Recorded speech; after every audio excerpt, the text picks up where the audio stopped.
आप देख रहे हैं बुलंद आज तक न्यूज पर इस वक्त की खबर। मुरादाबाद में दोस्ती के नाम पर खून से लिखा बेखौफनाक सच।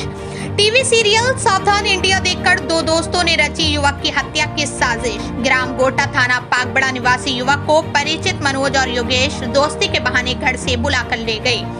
रास्ते में शराब पिलाई और सुनसान जगह पर शो से सी की चाल का इस्तेमाल करते हुए उसका मोबाइल छीन लिया। इसके बाद ईंट से सिर को चलकर हत्या कर शव को झाड़ियों में फेंक दिया। पुलिस ने घेराबंदी की तो आरोपियों ने फायरिंग की। जवाबी कार्रवाई में मनोज के पैर में गोली लगी और वो घायल होकर गिर पड़ा। योगेश को भी दबोच लिया गया। योगेश के पास से एक तवंचा, 315 बोर, 4 जिंदा कारतूस, एक खोखा, टीवीएस मोटरसाइकिल, मोबाइल और सिम कार्ड बरामद हुए हैं। एसएसपी सतपाल अंतिल ने बताया कि मनोज पर आधा दर्जन से ज्यादा गंभीर मुकदमे दर्ज हैं। हत्या के बाद आरोपियों ने 112 नंबर पर आवाज बदलकर झूठी शिकायत कर निर्दोष लोगों को फंसाने की कोशिश भी की। इस वारदात ने ग्रामीणों के दिलों में खौफ भर दिया है। लोग कह रहे हैं कि अब अपराधी अपराध आधारित धारावाहिक देखकर अपराध करना सीख रहे हैं। देखिए 17/18 की रात को थाना पाकवाड़ा क्षेत्र में एक मर्डर की घटना हुई थी। सुबह सूचना मिलने पर सभी वरिष्ठ अधिकारियों के द्वारा घटनास्थल का निरीक्षण किया गया और इसमें परिवार की तरफ से एक कंप्लेंट के आधार पर 3 नामजद अभियुक्तों के खिलाफ अभियोग पंजीकृत किया गया। जब इसमें विवेचना प्रारंभ की गई तो जो मृतक था, मृतक के मोबाइल से यूपी 112 पे एक कॉल करके जो नामजद 3 अभियुक्त हैं उनके मारने पीटने की इंफॉर्मेशन दी गई थी। इवेंट अटेंड होने के पश्चात जो परिवारजन है और हम लोगों को भी उन्हीं पर शक था। इस क्रम में जब यूपी 112 से सारी डिटेल ली गई तो ये तथ्य प्रकाश में आए कि जो एक्यूज्ड हैं और उनको फंसाने के उद्देश्य से किसी तीसरे व्यक्ति के द्वारा आवाज बदल कर कॉल की गई है और इसमें एक्यूज जो नामजद अभियुक्त हैं उनके अलावा दूसरे लोगों की भूमिका है।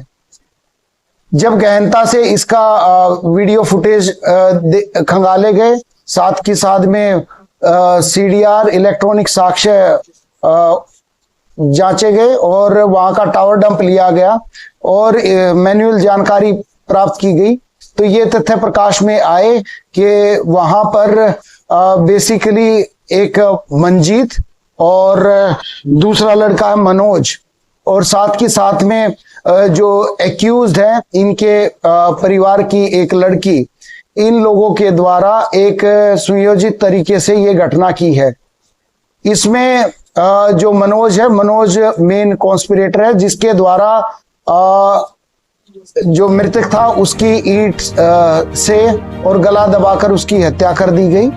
मनोज और जो एक्यूज्ड नामजद अभियुक्त थे उनकी पुत्री के बीच में आपस में बातचीत थी और उनके द्वारा पूर्व में भी परिवार को खत्म करने के लिए नशे की गोलियां, नींद की गोलियां देकर भी प्रयास किया गया था परंतु वो विफल रहे और इसमें इनके द्वारा साजिश की गई कि एक व्यक्ति की हत्या करके इस प्रकार से एक कॉल करेंगे और उसको फिर ये लोग नामजद हो जाएंगे और जब इनका परिवार नामजद हो जाएगा लड़की का तो वो जेल चले जाएंगे और इनके जीवन में किसी भी प्रकार की कोई बाधा नहीं रहेगी। तो इस प्रकार से एक अभियुक्त के द्वारा जिसका क्रिमिनल हिस्ट्री है उसके साथ एक लड़की के साथ मिलके उसके परिवार को फंसाने का प्रयास किया गया। सर इनका आपराधिक इतिहास क्या है?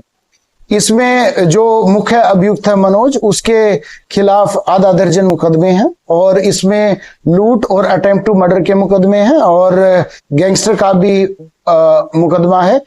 इसके साथ पुलिस की कल मुठभेड़ हुई थी जिसमें इसको फायर आर्म इंजरीज रही हैं। इसके पास से इलीगल वेपन भी बरामद हुए हैं, खोखा और जिंदा कारतूस बरामद किए गए हैं।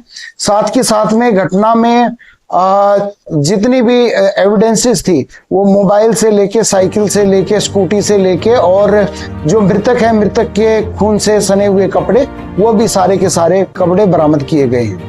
सर बेटी ने ही अपने माता जो पिता को भाई को फंसाने की कोशिश की गई थी, इनके परिवार वाले इसके खिलाफ थे क्या? देखिए, उस पुत्री के द्वारा अपने परिवार को रास्ते से हटाने के उद्देश्य से अपने एक पुरुष मित्र के साथ मिलकर इस प्रकार की घटना को अंजाम दिया है और इन्होंने पूर्व में भी इस प्रकार की कोशिश की थी। ऑफ लेट इनके घर वालों को भी इस चीज का आइडिया लग गया था।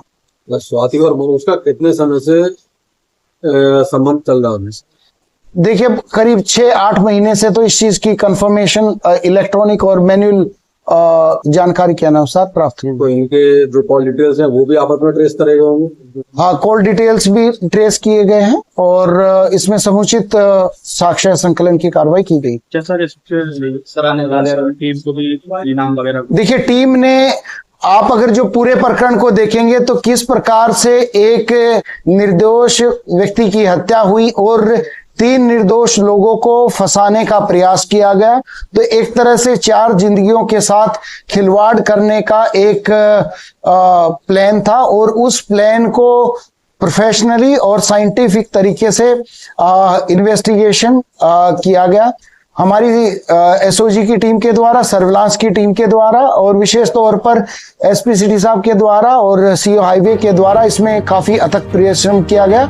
जो पूरी टीम है इस प्रकार से एक निष्पक्ष विवेचना, गहनता से और प्रोफेशनली साइंटिफिक इन्वेस्टिगेशन और पूरे मामले के अनावरण के लिए प्रशंसा के पात्र हैं। पूरी टीम को 25,000 रुपए के इनाम की घोषणा की जाती है। मॉडर्न सप्लाउंडिंग का जैन प्रसंग के बीच आड़े परिवार भी आड़े था और इनको ये था कि ये कभी भी सुख चैन से उनके रहते ये अपना जीवन यापन नहीं कर पाएंगे। जिस तरीके से फर्जी कॉल करके लोगों के नाम बताए गए थे इन लोगों के, उसके बाद से लेके मूल जो आरोपी हैं उन तक पहुंचने में कितना समय लगा होगा पुलिस को? देखिए, ये कल तक सारी की सारी 3 दिन के अंदर ही पुलिस के द्वारा सारी की सारी कार्रवाइयां कर ली गई थी। इसमें चाहे यूपी 112 से संबंधित कॉल है, कॉल का वेरिफिकेशन है, वहां से सीसीटीवी फुटेज है, सारे सीडीआर, आईपीडीआर और टावर डंप है और साथ के साथ में जो मैन्युअल इंटेलिजेंस है, इन सारी चीजों के साथ में पुलिस के द्वारा एक हर साक्ष्य को एक दूसरे के साथ जोड़ा गया। जो निर्दोष लोग थे उन निर्दोष लोगों के संबंध में भी साक्ष्य संकलित किए गए और जो दोषी थे उनके विरुद्ध भी पर्याप्त साक्ष्य एकत्रित 3 दिन के अंदर ही किए गए। तो कोई मूवी या किसी वेब सीरीज से इन्होंने सीखा? देखिए, इनके द्वारा जैसे क्राइम पेट्रोल और दूसरे इस प्रकार के सीरियल्स रहते हैं और जिस प्रकार की डिटेक्टिव डॉक्यूमेंट्रीज आती हैं, उन सब से इन लोगों ने इस घटना को कारित करने में इनपुट्स लिए।